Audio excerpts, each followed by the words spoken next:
Hello friends, welcome back to learn English with MNB. ఈరోజు వీడియోలో మనం చాలా మందికి కన్ఫ్యూజింగ్గా అనిపించే హార్డ్లీ అనే పదాల మధ్య తేడా ఏంటో తెలుసుకుందాం. He works hard, he hardly works. ఈ రెండింటి మధ్య డిఫరెన్స్ ఏంటో ఐడెంటిఫై చేయండి. He works hard, he hardly works. Well, ఈ ఫస్ట్ సెంటెన్స్ గమనించినట్లయితే హీ వర్క్స్ హార్డ్, దాని అర్థం he puts in a lot of effort. అతను బాగా కష్టపడతాడు అని అర్థం, అంటే ఎక్కువ ప్రయత్నం చేస్తాడు అని. బట్ అదే సెకండ్ సెంటెన్స్ గమనించినట్లయితే హీ ఆల్మోస్ట్ నెవర్ వర్క్స్, అసలు దాదాపుగా పని చేయడు అని. చూడండి ఎంత తేడా గమనించారు. హార్డ్కి హార్డ్లీకి అంత తేడా ఉంది. ఎనీవే, ఈ హార్డ్లీ అనే వాటిని యాడ్వర్బ్స్గా యూజ్ చేస్తాం. మీకు ఇప్పటికే ఒక ఐడియా ఉండాలి. యాడ్వర్బ్స్ అనేవి వర్బ్స్ గురించి, అడ్జెక్టివ్స్ గురించి, యాడ్వర్బ్స్ గురించి ఎక్స్ట్రా ఇన్ఫర్మేషన్ని యాడ్ చేస్తాయి, అంటే వాటిని మాడిఫై చేస్తాయి. అంటే ఒక పని ఎలా జరిగిందని, ఒక యాడ్జెక్టివ్ ఎలా ఉందనేది, అండ్ ఒక యాడ్వర్బ్ గురించి ఎక్స్ట్రా ఇన్ఫర్మేషన్ యాడ్ చేయటం, ఇవన్నీ చేసేది యాడ్వర్బ్స్. ఈ హార్డ్లీ రెండు యాడ్వర్బ్సే. కానీ ఎక్కువ మంది హార్డ్లీ అనేది మాత్రమే యాడ్వర్బ్ అనుకుని దాన్ని మామూలు సెన్స్లో యూస్ చేస్తూ ఉంటారు, కానీ అది రాంగ్. ఇప్పుడు గమనిద్దాం. Hard adjective, hard adverb positive సెన్స్లో.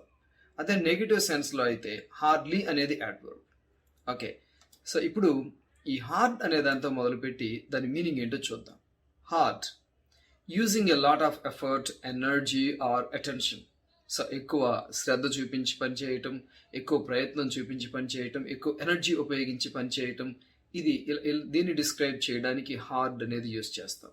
కొన్ని ఎగ్జాంపుల్ సెంటెన్స్ చూస్తే మీకు బాగా అర్థమవుతుంది. First example, he has worked hard all his life. He has worked hard all his life. ఇక్కడ హార్డ్ అనేది adverb. Next sentence, he had thought hard before getting involved with the project. ఆ ప్రాజెక్ట్లో involve కాకముందు అతను చాలా బాగా ఆలోచించాడు, చాలా ఎక్కువగా ఆలోచించాడు. ఇంకో ఎగ్జాంపుల్ చూద్దాం. Ramya is concentrating extremely hard. Ramya is concentrating extremely hard. Look at that sentence there. And అంటే బాగా ఎక్కువగా కాన్సన్ట్రేట్ చేస్తుంది అని. Next sentence, she could not convince him no matter how hard she tried. So ఆమె ఎంత ప్రయత్నం చేసినప్పటికీ, ఎంత బాగా ప్రయత్నం చేసినప్పటికీ అతన్ని కన్విన్స్ చేయలేకపోయింది, ఒప్పించలేకపోయింది అని. She could not convince him no matter how hard she tried. So ఇది హార్డ్ అనేది ఎలా ఉపయోగించడం అని. ఇప్పుడు హార్డ్లీ అనే వర్డ్ చూద్దాం. ఇది కూడా యాడ్వర్బే. దీని మీనింగ్ ఏంటంటే ఆల్మోస్ట్ నాట్. ఆల్మోస్ట్ నాట్, కొన్నిసార్లు ఆల్మోస్ట్ నెవర్ అని అర్థం వస్తుంది. కొన్ని ఎగ్జాంపుల్స్ చూద్దాం.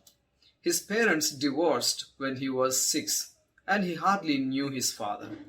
తనకి 6 సంవత్సరాల వయసు ఉన్నప్పుడు తన పేరెంట్స్ ఇద్దరు డివోర్స్ తీసుకున్నారు, అంటే విడాకులు తీసుకున్నారు. అండ్ అందువల్ల he hardly new his father. Hardly అంటే ఏమనుకున్నాం? ఆల్మోస్ట్ నాట్ అని. సో తన ఫాదర్ ఎవరో దాదాపుగా అతనికి తెలియదు, అంటే 6 years కాబట్టి పెద్దగా అవగాహన ఉండే అవకాశం లేదు. Okay, next one, the children were so excited that they could hardly speak. Look at that sentence. The children were so excited that they could hardly speak. So పిల్లలు ఎంత ఎక్సైట్ అయ్యారంటే వాళ్ళు అసలేమీ మాట్లాడలేనంత. Hardly has a negative meaning here, అంటే almost not, దాదాపుగా వాళ్ళు ఏమీ మాట్లాడలేకపోయారు. The children was so excited that they could hardly speak. అలాగే హార్డ్లీ ఎనీ వన్ అనేది యూజ్ చేయొచ్చు. దాన్ని ఎలాగో చూద్దాం. Hardly anyone writes to me these days. Hardly anyone అంటే ఇక్కడ almost no one, almost nobody. దాదాపుగా ఎవరు నాకు అసలు లెటర్స్ రాయరు, అంటే ఈ మధ్య ఎవరు రాయట్లేదు, ఎవరు ఈ మధ్య లెటర్స్ రాయరు నాకు. Hardly anyone writes to me these days. Writes అంటే రైట్స్ లెటర్స్ అని. సో హార్డ్లీ ఎనీ వన్ అంటే ఆల్మోస్ట్ నో వన్. అండ్ ఇంకో ఎగ్జాంపుల్ చూడండి. There was hardly any traffic. There was hardly any traffic. It means there was very little traffic. Hardly has a negative meaning and little has a negative meaning. So ఈ little, a little, few, a few difference మరో వీడియోలో చూద్దాం. Next ఒకసారి ఇదే sentence మళ్ళీ గమనిస్తే, there was hardly any traffic. So hardly అంటే almost no, almost no అంటే వెరీ లిటిల్, చాలా తక్కువ. ఉంది బట్ చాలా తక్కువ. Very little traffic. Next example చూద్దాం. They live in Mumbai so we hardly ever see them.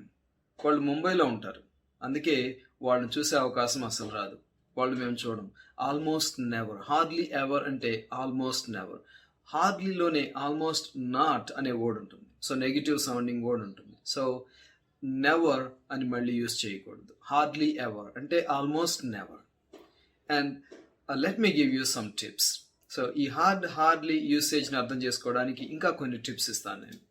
ఈ హార్డ్లీ అనేది యూజువల్గా ఒక మెయిన్ వర్బ్ ముందు వాడతాం. ఒక ఎగ్జాంపుల్ చూడండి. He hardly said a word. He hardly said a word. ఈ సెంటెన్స్లో సెడ్ అనేది main verb.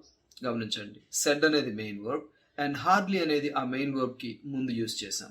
He hardly said a word అంటే అతను దాదాపుగా ఏమీ మాట్లాడలేదు, ఒక్క మాట కూడా మాట్లాడలేదు. He hardly said a word. And ఇంకొక టిప్ చూడండి. Hardly comes after the auxiliary verb. For example, she could hardly believe what they said. She could hardly believe what they said. నా ఈ సెంటెన్స్లో కుడ్ అనేది ఆక్సిలియరీ వర్బ్, బిలీవ్ అనేది main verb. అందుకే auxiliary verb తరువాత ఈ hardly అనేది use చేయడం జరిగింది. She could hardly believe what they said. వాళ్ళు చెప్పిన దాన్ని ఆమె ఏమాత్రం నమ్మలేకపోయింది, దాదాపుగా నమ్మలేకపోయింది అని. నా అలాగే ఈ హార్డ్లీ అనే వర్డ్ని నెగిటివ్స్లో ఎలా వాడతారో చూద్దాం. ఇందాక ఆల్రెడీ డిస్కస్ చేసాం, ఇంకొద్దిగా ఎక్కువగా. Hardly any. సో దీన్ని ఎలా వాడతాం? There is hardly any bread in the refrigerator. There is hardly any bread in the refrigerator. So రెఫ్రిజిరేటర్లో బ్రెడ్ దాదాపుగా లేదు. హార్డ్లీ ఎనీ అంటే ఆల్మోస్ట్ నో, ఆల్మోస్ట్ నథింగ్ అని. So but we should not say there is hardly no bread. This is wrong because hardly means almost no or almost not. Then how can we say hardly no again? There is hardly no bread అనేది wrong. అందుకే ఏం చెప్పాలంటే there is hardly any bread. So ఇప్పుడు మీకు hard and హార్డ్లీకి difference ఏంటో అర్థమై ఉంటుంది. And thank you very much for watching this video. మరొక కొత్త వీడియోలో ఇంకో కొత్త టాపిక్ తోటి మీ ముందుకు వస్తాను. అంతవరకు టేక్ కేర్, బాయ్.